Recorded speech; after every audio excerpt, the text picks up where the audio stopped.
Horas, salam sehat, sukses dari berkat Bos Toa. Welcome back to channel Hidup Cuma Sekali.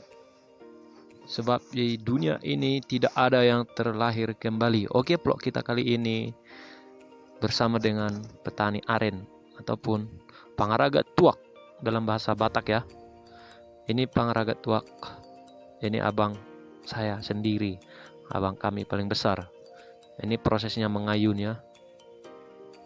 Ini wah, agak pegal kayaknya. Ini dia proses mengayun dan membalbal. Cuma dalam video ini tidak ada membalbal ataupun belum dibalbal ya, cuma diayun-ayun.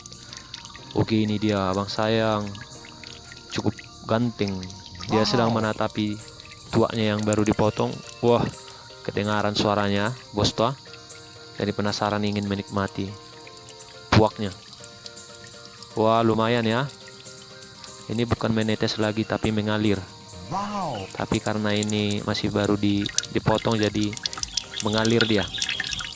Wah, itu tuaknya yang sudah ditampung beberapa jam. Wah, sukses selalu. Salam sehat untuk kita semua. Oke bos, oke. Oke, ini dia masih dengan abang saya sendiri. Tapi ini di pokok tuak yang berbeda ya. Ini sudah agak pendek, sudah agak lama nih. Oh, sedikit cerita ini dari pohon tuak ini. Cerita abang saya sendiri sudah hampir kembali uangnya beli ladang ini. Ini kan ceritanya ladang yang dibelinya 10 tahun yang lalu. Jadi dari sebatang tuak ini karena terus memberikan hasil dan semoga kedepannya juga semakin memberikan berkah. Sudah hampir pulang katanya modalnya ataupun uangnya yang membeli ladang tersebut. Wow. Oke, ini sudah di tempat yang berbeda ya. Ini pangaragatnya Lai saya sendiri. Lai itu dalam adat Batak itu adalah sepupu kita dari paman ataupun suami dari saudari kita sendiri. Ini juga proses panen. Itu kalau tuak ataupun aren itu panen kan 2 kali sehari, pagi dan sore. Jadi kita ini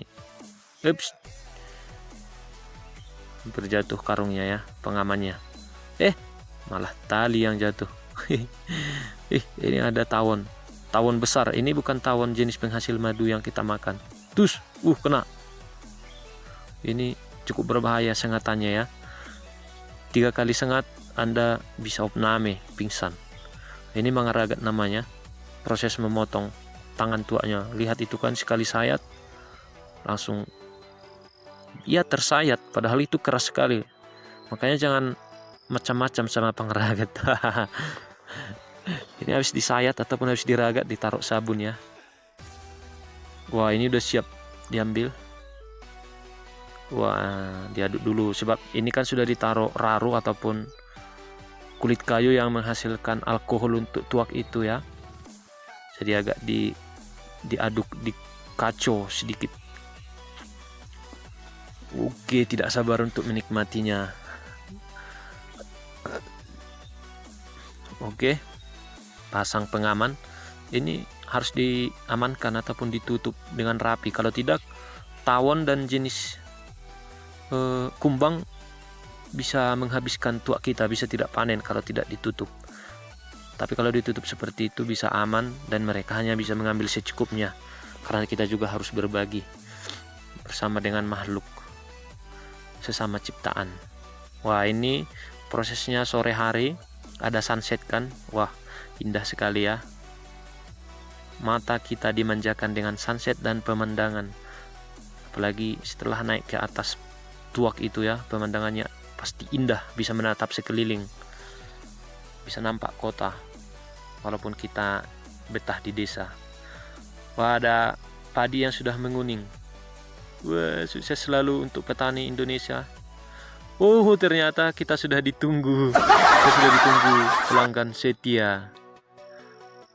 Langsung dijemputnya ke batangnya. Nah, ini dia. Memang kalau tuak yang berkualitas itu bukan ditunggu di kedai. Kalau bukan ke rumah dijemput, langsung ke batangnya seperti ini. Ini pangaragat sedang menyuguhkan tuaknya. Wah, kalau saya sendiri setiap sore datang ke sini untuk minum tuak ya. Ini disuguhkan. Oke, bos tua, tes dulu. Tua kita bagaimana? Tes bagaimana rasanya? Apakah racikan rarunya bagaimana? Wah, mantap sekali. Oke.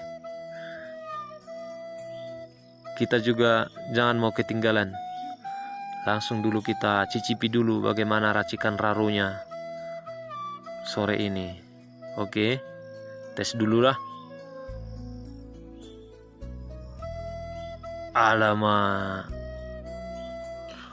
Oke, salam sehat, sukses jadi berkat bos tua dimanapun berada, apapun kegiatan kita, semoga memberikan berkah selalu. Oke, terkhusus untuk semua pangaragat dimanapun berada, semoga tuak Anda memberikan hasil yang memuaskan dengan kualitas yang terbaik. Oke, untuk penikmat tuak, jangan lupa minum jangan berlebihan, sesuai protokol kesehatan.